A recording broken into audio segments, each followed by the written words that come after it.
Assalamualaikum warahmatullahi wabarakatuh. Waalaikumsalam warahmatullahi wabarakatuh. Selamat pagi anak-anak. Baik. Bagaimana kabarnya hari ini? Baik.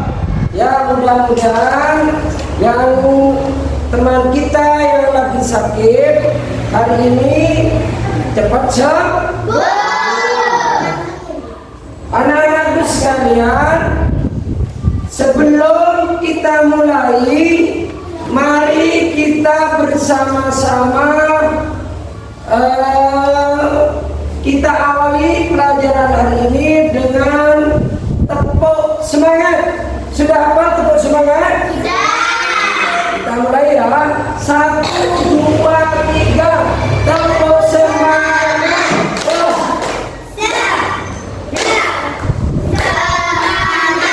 Semangat.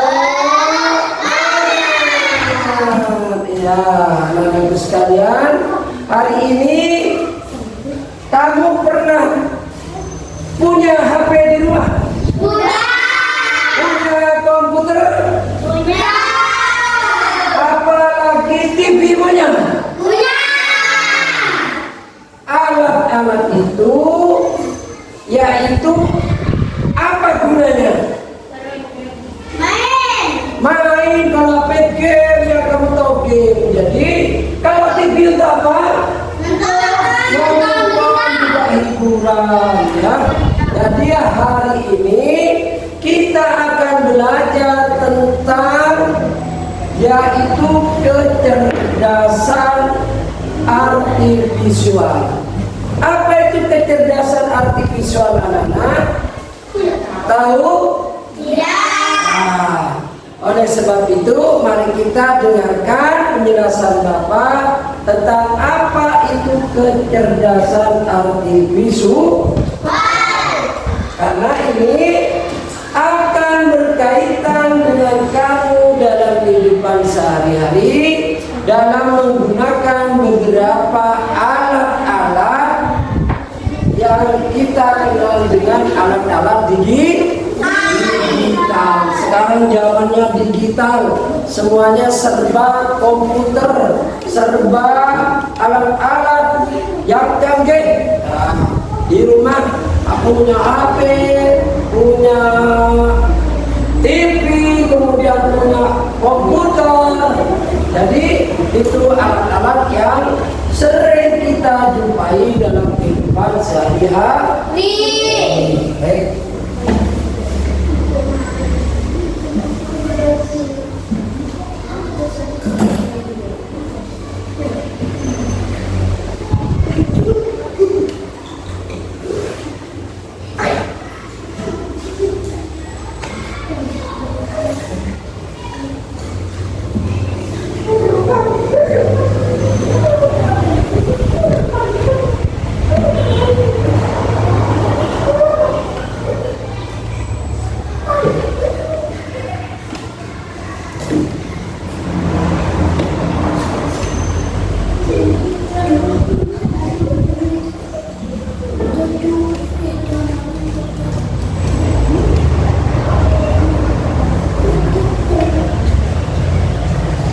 Ya, jadi kita hari ini akan belajar tentang berpikir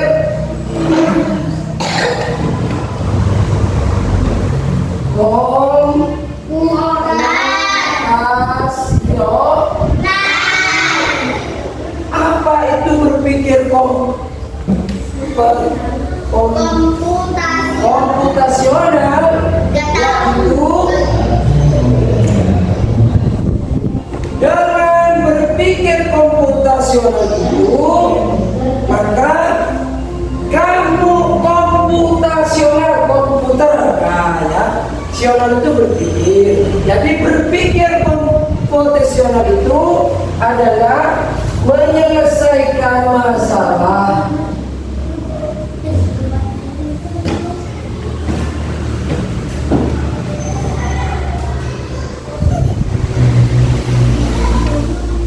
Menyelesaikan masalah dalam kehidupan sehari-hari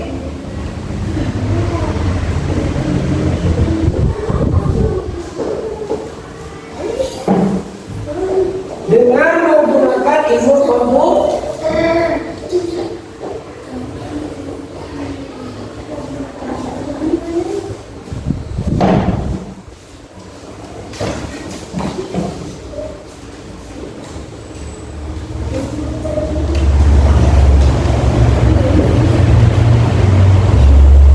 Misalnya tadi kamu dengan komputer, kalau dulu menulis dengan menggunakan tangan, waktunya lama dengan komputer kamu akan cepat.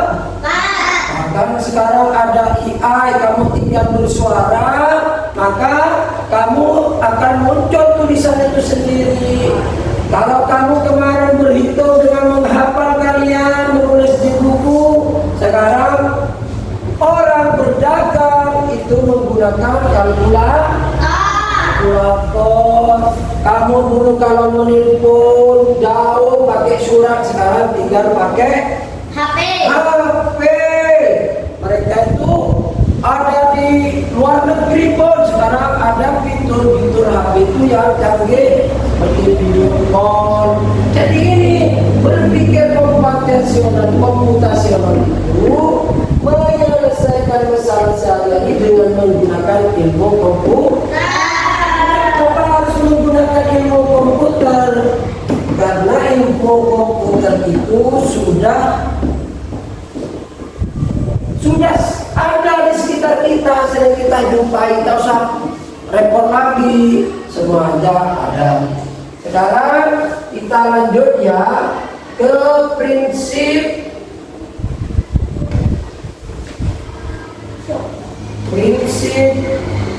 berpikir komputasional.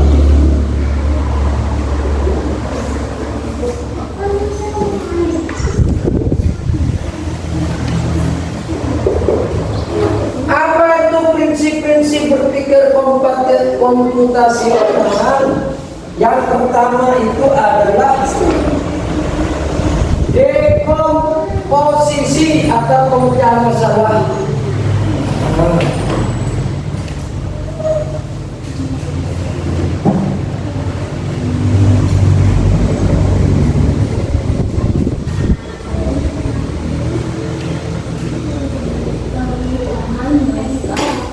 Yang kedua adalah pengenalan pola.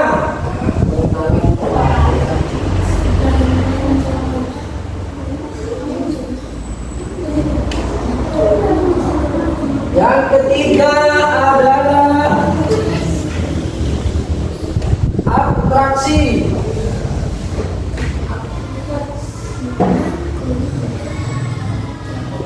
Yang keempat adalah algoritma.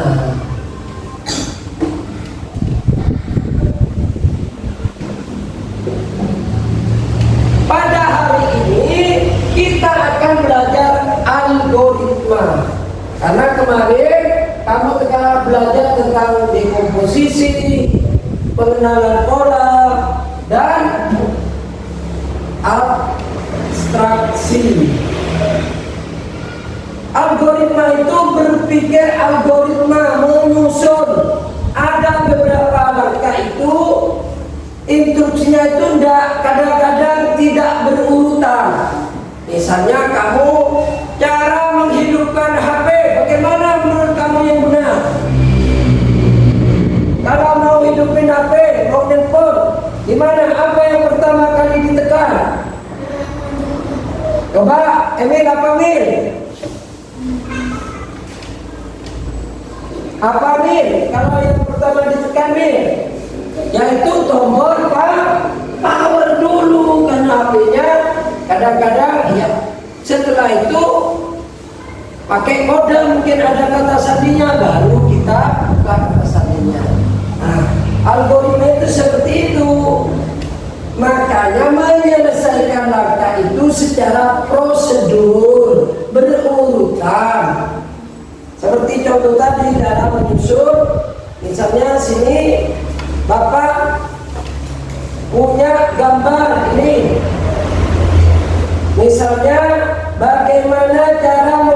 nasi goreng. Nah, seperti ini. Bagaimana kira-kira? Coba sekarang Bapak punya tugas untuk kamu. Kita beri satu-satu ya. Ini ada beberapa langkah. Nanti kamu tempel gitu ya. Kelompok 1, kelompok 2. Nih. Coba kamu tempel secara urut. Buka itu diambil. Ini lemnya ya. Nanti kamu tempel sesuai urutan langkah itu. Buka enggak apa-apa. Ini tempel. Nah, ini kelompok 2. Bagaimana urutan membuat nasi goreng? Di situ ayo dibuka, tuh dibuka. Ayo dikerjakan.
Caranya kamu tempel cara membuat nasi itu sesuai urutan yang benar. Ditempel di kertasnya ya. Ditempel di kertasnya.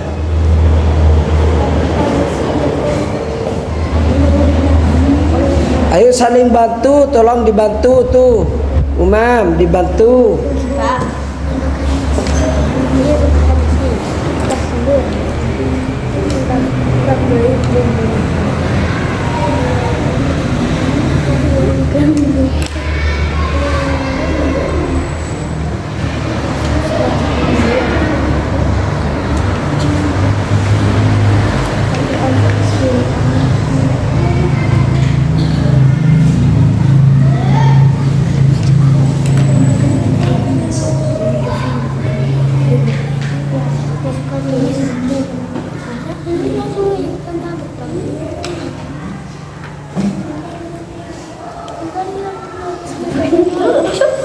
Mungkin ada pertanyaan anak-anak, ada pertanyaan.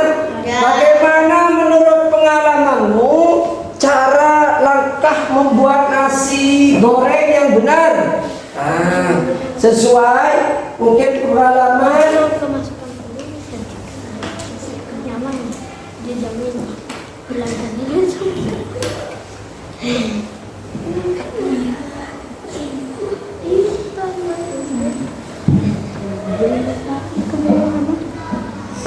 Jadi kalau kamu ada kesulitan dalam membuat nasi goreng, maka kamu tahu langkah-langkahnya itu, ya. Langkah-langkahnya bagaimana cara membuat nasi goreng yang benar.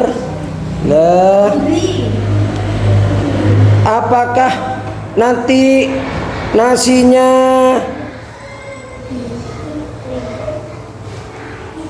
harus digoreng dulu baru bumbunya dimasukin?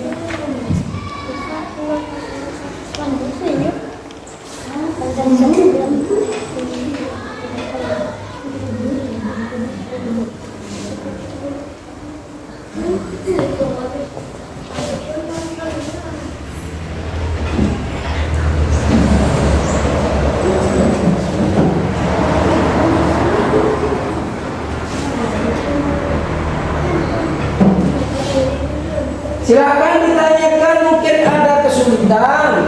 Nanti kamu salah satu tentunya kalau sudah selesai membacakan hasil kerja kamu itu kelompoknya, dan kelompok yang lain menanggapi mungkin caranya kurang berurutan atau ada hal-hal yang kurang. Misalnya, Pak, kalau saya membuat nasi goreng, Pak, saya mencicipi dulu nasinya takut basi. Wah, boleh nanti ditambahin ya.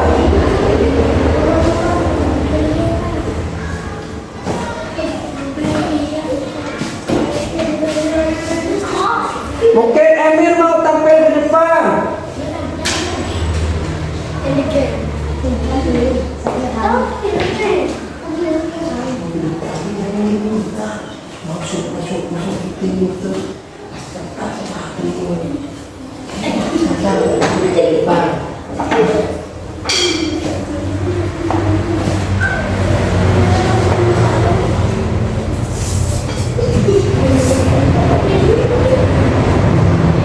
Silakan mungkin kelompoknya Emil ya. Kelompoknya Emil mau maju ke depan ya.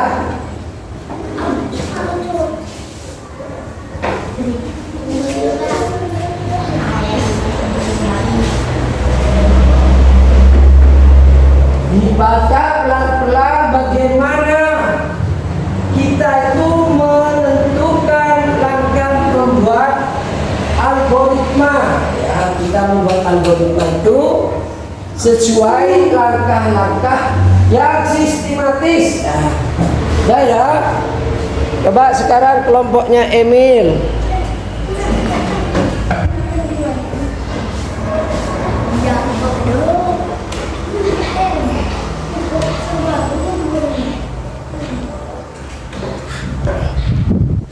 Silakan, ayo kelompoknya Emil ke depan nih.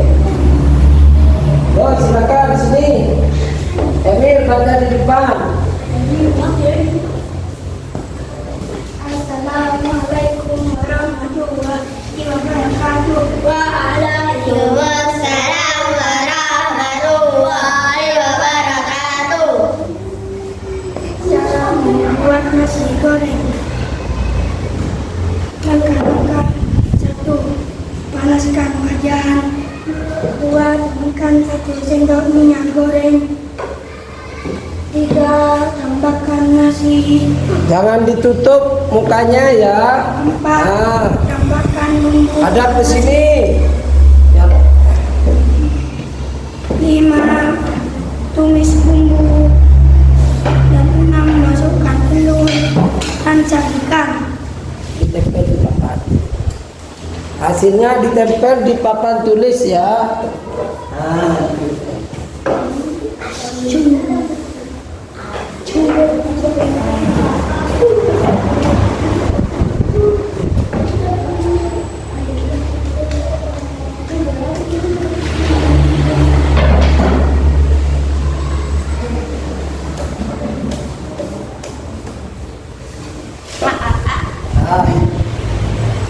Sekarang kelompok 2 yang diwakili siapa ya? Lucy. Kelompok mungkin ada tanggapan ya dari kelompok 1. Silakan Lucy, ayo dibaca.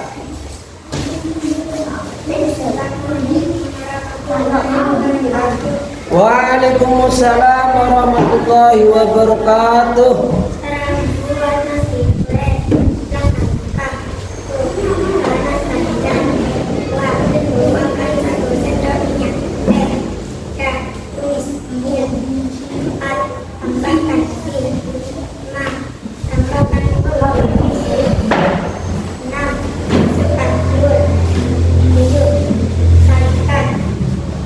Ya, kasih tepuk tangan dulu untuk kelompok yang Lucy.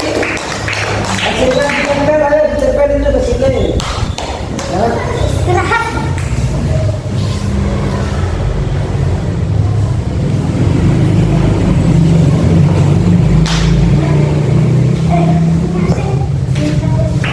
Ya, jadi saya bacakan kembali. Tolong kelompok yang lain itu menanggapi ya.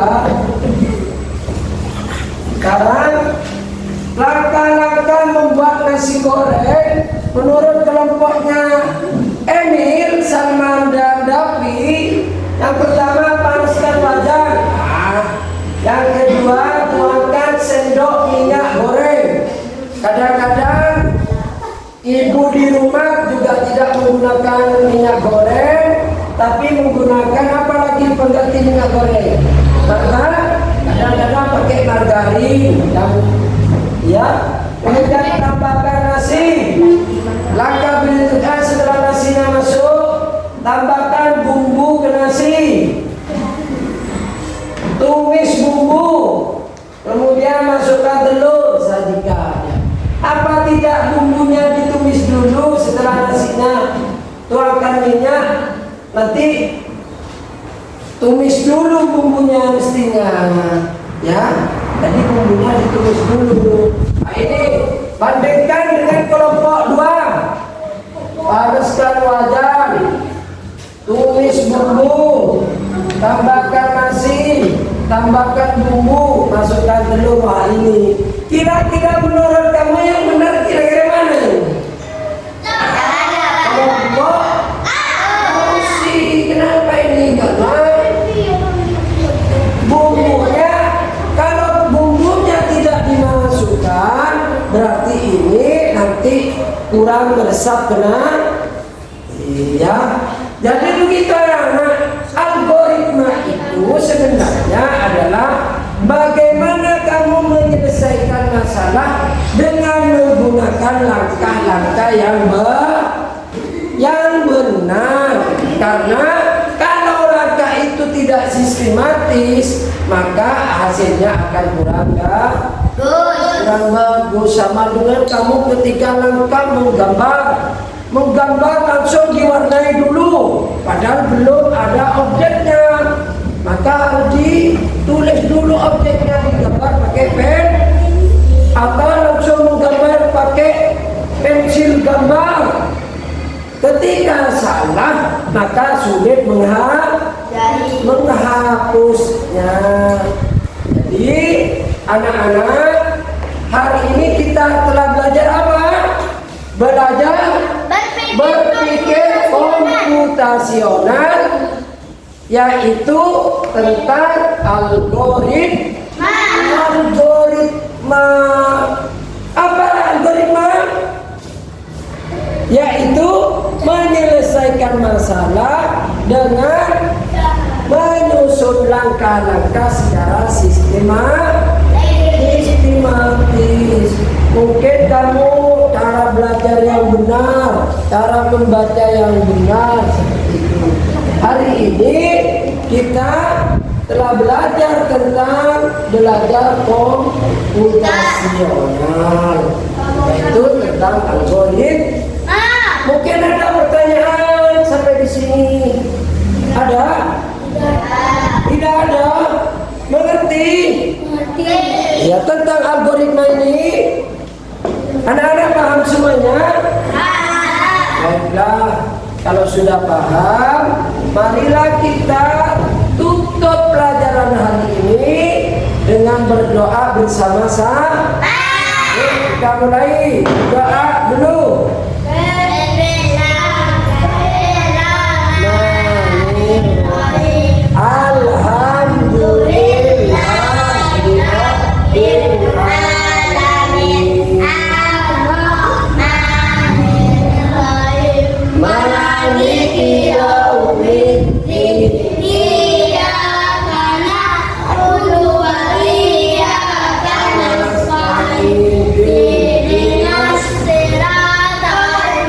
Stop.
kamu pelajari kembali di rumah, dibaca di rumah.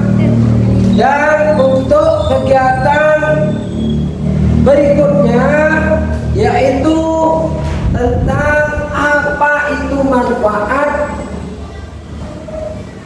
berpikir komputasional di dalam kelas.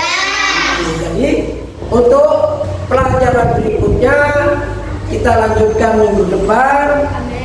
Mudah-mudahan apa yang Bapak sampaikan ini bisa bermanfaat bagi anak-anakku sekalian.